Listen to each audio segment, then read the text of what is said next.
염소와 황소의 피와 및 암송아지의 죄를 부정한 자에게 뿌려 그 육체를 정결하게 하여 거룩하게 하거든. 하물며 영원하신 성령으로 말미암아 흠없는 자기를 하나님께 드린 그리스도의 피가 어찌 너희 양심을 죽은 행실에서 깨끗하게 하고 살아계신 하나님을 섬기게 하지 못하겠느냐. 새벽을 깨우는 거룩한 기도자 여러분, 주님을 만나는 복된 역사가 날마다 우리 주의 그리스도의 보혈을 힘입어 하나님 앞에 담대히 나아가 서게 하는 영광으로 충만하기를 소망합니다. 오늘 우리가 읽어갈 말씀은 어제 이어서 레위기 8장 22절부터 36절까지 드디어 제사장으로서 위임을 받아 이제 9장으로 첫 제사를 드리게 되는 그 위임식 제사의 말씀을 우리가 읽어가게 됩니다.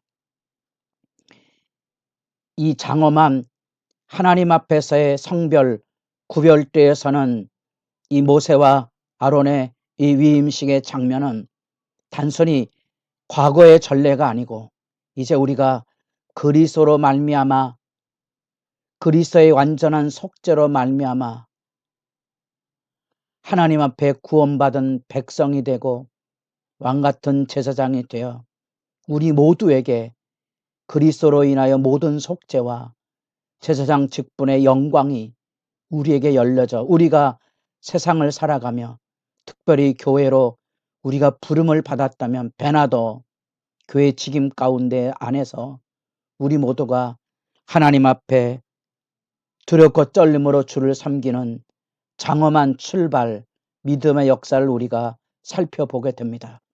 그래서 제사장 규례 8장에서 우리는 제사장 위임식을 만나게 되고 그 위임식을 통하여 우리는 하나님께 선택하셨던 아론과 그의 아들들의 제사장 직분, 이제 우리 이 위임식과 9장에 나타난 첫 번째 제사 제도에는 모세가 마치 제사장처럼 사역을 하며 아론을 불러 세우시는 장면이 나오고 이제 이후로는 이 제사장 위임식과 처음 제사가 아론을 통하여 들려지게 된 이후에는 이 제사장 아론과 그의 아들들을 통하여 제사제도가 세워지고 그 위임식의 가장 중요한 주제는 거룩함으로서의 구별됨입니다. 간과하지 말아야 될 진리를 잊지 마십시오.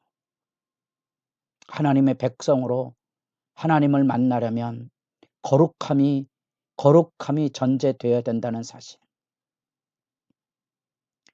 우리가 오늘날에도 예수를 만나고 심지어 예배하고 하나님 앞에 기도하고 찬양하는 그 시간에도 이 거룩을 지키지 못하는 안타까움에 늘 가슴을 치실 필요가 있습니다. 거룩하십니까?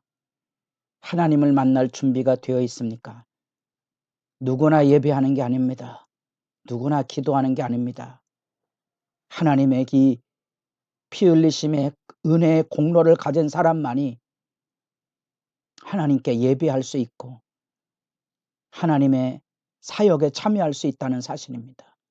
그래서 여러분들이 지금 제사제도를 읽고 있지만 이게 다 성별에 대한 경각심이고 일깨움입니다. 더구나 하나님의 백성으로 살아가며 하나님 앞에 일꾼으로 설 때 배나도 매일 매순간 거룩함을 잊어버리지 않도록 주의해야 될 이유가 분명히 있습니다. 그래서 이제 이 제사장이 제사의 규례를 지켜서 이제 역사를 이루게 되는데 그 제사장 규례를 지키는 일이 하루에 이루어지는 게 아니고요. 35절에 보면 너희는 7주야를 회막문에 머물면서 여호와께서 지키라고 하신 것을 지키라. 그리하면 사망을 면하리라. 내가 이같이 명령을 받았느니라. 가벼운 주제가 아니죠. 상사간의 주제입니다. 우리는 하나님께 예배하며 성별 없이 또는 교회에서 주님의 일 한다는 사람들이 거룩함을 보존하지 못한 채 섣부르게 말하고 행동하지만 죽임을 당할 가능성이 있다는 거 레위기 말씀을 통하여서만이 인식을 하게 됩니다. 함부로 행하지 말아라.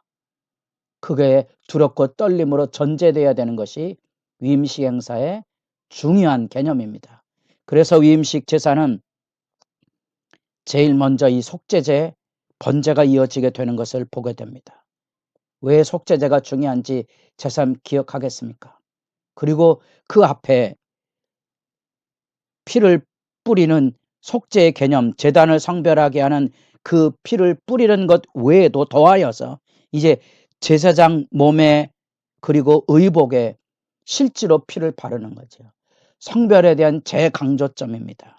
그래서 14장에 내려가 보면 피부병같이 우리가 흔히 한센시병처럼 죽을 병에 걸려서 전염력을 가지고는 죄성을 가지고는 그 질환으로부터 회복이 되는 과정 가운데 여기 동일한, 그래서 그 피를 취하여 오른쪽 귓불이, 오른쪽 엄지손가락, 오른쪽 엄지발가락, 우리 출애굽기 말씀을 나누며 그런 얘기했습니다. 머리부터 발끝까지 귀담아 들어야 될 얘기거든요. 거룩함에 훈련하셔야 됩니다. 그리스도의 보혈에 흘리신 그 은총을 기억하며 살아야 됩니다. 만에 하나라도 그것을 잃어버리게 되면 죄의 도구가 되고 사람을 죽이는 일을 저지를 수밖에 없는 죄의 희생양이 되고 맙니다. 여러분은 생명을 살리는 일꾼입니까? 그리스도인이 되십시오. 성별에 대한 책임을 제삼 돌아보실 필요가 있다는 사실입니다. 그래서 기름 부음을 통하여서 그 정결에 대한 성령의 부음을 상징하는 역사를 우리가 제삼 주목해 볼 뿐 아니라 피로 구별된 그런 삶의 모습들을 우리가 말씀을 통하여 만나게 되고, 이제 이 위임식은 이제 축제의 제사고, 이제 9장에 내려가면 첫 제사가 드려질 때 중요한 화목제 축제가 이루어지게 되는 거거든요. 그런 부분에서 이제 준비된 하나님의 백성들의 제사 집례자로서 어떻게 서야 될지 그 역사를 함께 기뻐하고 영광스럽게 지켜볼 때 제사장 음식도 이제 구별되어서 이제 이게 첫 제사를 드려야 되기 때문에 대제사장이 세워지지 않은 상태 모세가 그것을 대신하기 때문에 제사장 음식에도 조금 다른 개념들이 들려지게 되죠. 중요한 것은 그 역사 동안에 7일간에 여기 나타난 그대로 7주야를 회막문에 머물면서, 여러분 얼마나 힘겹고 어렵고 답답한 삶의 여정이겠습니까? 요즘 코로나 격리로 인하여 7일간 격리 기간 동안에 사람들이 겪는, 여러분들이 그 답답함을 아시겠습니까? 왜 그렇겠습니까? 철저한 훈련입니다. 죄와 싸워 이기려면 내 힘으로 능으로 되는 게 아니고요, 하나님 앞에 정결의 연단 기간이 필요하다는 사실입니다. 하나님 앞에 훈련되지 않은 사람들은 영적인 싸움에 나아갈 수 없게 되는 모습을 보게 되는 거죠.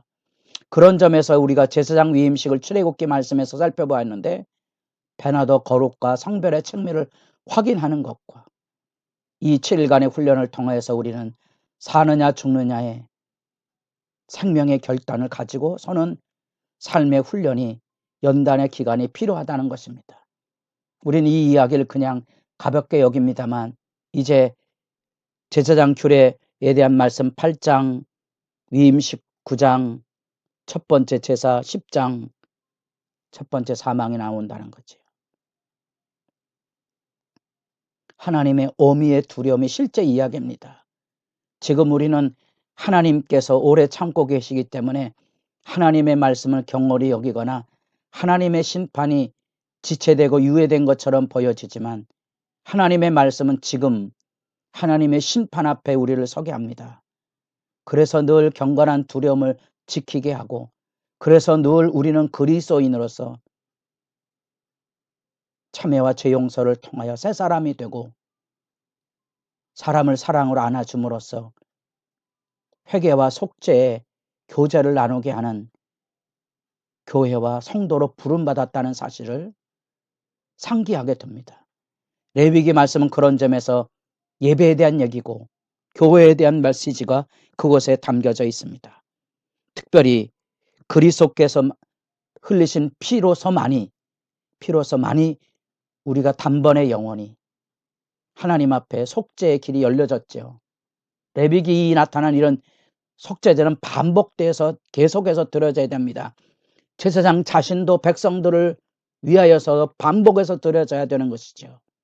그러나 그리스도의 단번의 속죄가 우리의 매일의 일상의 속죄를 간과하는 것은 아니라는 거예요. 우리도 그리스도의 단번의 속죄를 만났다면 그리스도인으로서 날마다 죄 용서의 죄의 고백과 자백의 시간이 우리에게 늘 요청되고 있다는 겁니다. 만일 우리가 우리 죄를 자백하면 저는 미쁘시고 의로우사. 여러분 잊지 마십시오. 하나님의 진실함을 통하여서만이 죄 용서가 들려진다는 사실 기억하셔야 됩니다. 그래서 이 하나님 앞에 위임식 행하고 34절에 오늘 행한 것은 여호와께서 너희를 위하여 또한 속죄하게 하시려고 명령하신 것이라. 너희를 위하여. 이 제사장 자신을 위하여서 하나님 앞에 속죄의 개념을 명령했고 이것을 7일간 훈련하면서 이제 제사를 준비해야 되는데 가볍게 여기지 말라 그랬습니다. 9장의 영광이 끝나면 10장의 만월이 여기는 제사장을 하나님께서 실제로 징벌하사 이 성막에서 제사장이 죽어나가는 현장을 만나게 될 것입니다. 주 앞에 엎드려지십시오. 참된 경건이 샘솟아오르고 진정한 주님의 보혈의 죄쓰심의 자유함이 살아있어서 죄의 지배로부터 자기를 지켜가는 일에 깨어있도록 기도하시기 바랍니다.